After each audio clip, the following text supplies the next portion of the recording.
c'est Mystique, j'espère que vous allez bien. Aujourd'hui on se retrouve pour une 5e vidéo, The Story Begins, et ça sera sur le manga Billion Dogs.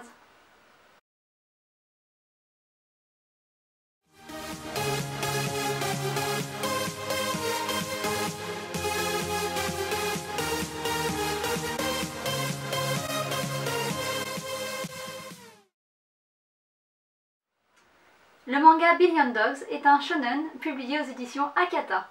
Le scénario est de Muneyuki Kaneshiro, qui est aussi le scénariste de Jeux d'enfants, et les dessins sont de Naoki Serizawa, qui est aussi dessinateur sur les séries, notamment Resident Evil. Donc moi j'aime beaucoup Resident Evil et Jeux d'enfants, donc je voulais voir ce que ça donnait quand on regroupait ces deux personnes. Donc j'ai acheté le manga. Donc c'est publié depuis 2013 au Japon. Il y a 3 tomes en cours et c'est publié depuis mai de cette année en France. Le tome 2 normalement est à paraître en juillet et le manga est en noir et blanc. Voilà! L'histoire se passe dans la ville d'Ichimatsu et on est dans le lycée Le Meilleur du Japon. On assiste à l'agression du président de l'association des élèves Ichiru par son vice-président Kiyosuke qui le poignarde. Juste après l'agression, Kiyosuke s'enfuit et Ichiru, on pourrait croire qu'il va s'écrouler, mais non, il choisit de faire son discours et il incite les élèves à rendre le monde meilleur. Il finit quand même par tomber au sol et on le retrouve à l'infirmerie entouré de quelques camarades. Son père arrive et on se rend compte que son père c'est pas n'importe qui puisque c'est le maire de la ville. Ichiru demande à son père d'étouffer l'affaire. Il invoque en fait pour cela le fait qu'il se bat pour la réputation de son lycée et que le fait que le président des associations des élèves se fasse agresser en fait ternirait la réputation du lycée. Donc son père accepte mais il dit quand même qu'il va demander le renvoi de Kiyosuke.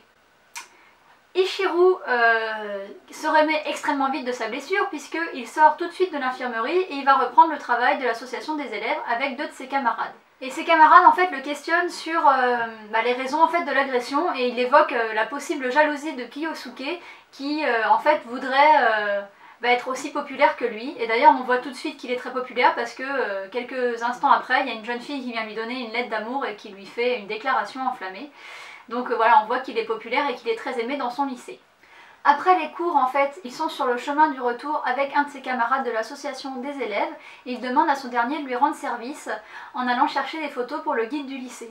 Et en fait, Ichiru, qu'on croyait si gentil, si altruiste, a son masque un peu qui se craquelle à ce moment-là et on s'aperçoit qu'il est peut-être en fait extrêmement ambitieux et pas si gentil que ça puisqu'il veut se venger de Kiyosuke. Voilà, ils se séparent.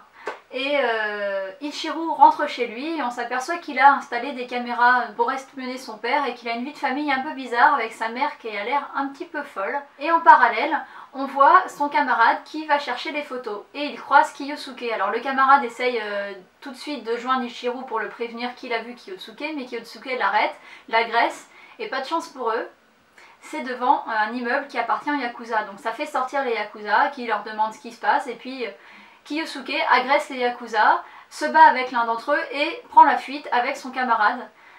Et il prévient son camarade que en fait Ichiru n'est pas la personne gentille, que c'est un manipulateur et qu'il en a que pour son ambition et qu'il va se servir de lui. La scène se finit et une autre scène reprend plus tard dans un bar où se rend Kiyosuke et il va rejoindre Ichiru. Et c'est là que les masques tombent, puisqu'on se rend compte qu'en fait tout depuis le début n'est qu'une manipulation pour arriver à leur fin.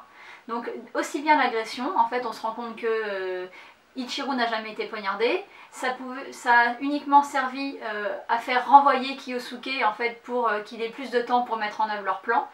Et leur plan qui consiste à voler 3 milliards de yens au père d'Ichiru qui les a détournés en fait avec des malversations, des pots de vin, etc. Puisque en fait c'est un maire corrompu qui fricote avec les Yakuza. Et donc c'est à ce moment-là en fait qu'on comprend le titre du livre. En fait ils sont meilleurs amis et entre deux ils s'appellent les Dogs. Et donc Billion c'est sûrement parce qu'ils veulent voler 3 milliards de yens. Voilà, et j'arrête là mon petit résumé. Donc en ce qui concerne mon avis, alors je dois dire qu'au début quand j'ai lu le résumé derrière le livre, je savais pas trop si j'allais acheter parce que j'étais pas trop emballée. Et puis quand j'ai vu que c'était le dessinateur de Resident Evil et le scénariste de Jeux d'enfants, je me suis laissée tenter et j'ai bien fait parce que j'ai adoré le manga. Je trouve que le petit retournement de situation il est sympa, moi j'ai été surprise, même s'il y a des petits choses qui nous font penser que peut-être il y a une manipulation. Moi je me suis pas attendue à ce que ça soit en fait que Kiyosuke et Ichiro étaient meilleurs amis. Donc j'ai été contente d'être surprise et ça arrive pas souvent. Et donc voilà, et j'ai beaucoup aimé l'histoire, les dessins aussi, j'ai pas été déçue et je trouve que ça amène pas mal de questions en fait, tout le scénario sur est-ce qu'ils vont réussir à voler ces 3 milliards de yens, qu'est-ce qu'ils vont en faire, est-ce que finalement ils vont tout garder pour eux ou est-ce qu'il a vraiment par exemple Ichiro envie de rendre le monde meilleur comme il me dit au début. Voilà, est-ce qu'ils vont se confronter beaucoup au Yakuza ou pas. Enfin ça amène pas mal de questions et je trouve que c'était intéressant de le lire et que ça donne envie de savoir la suite. Voilà, donc si j'ai un conseil à vous donner, allez l'acheter et j'espère que ça vous aura donné envie de le lire. A bientôt!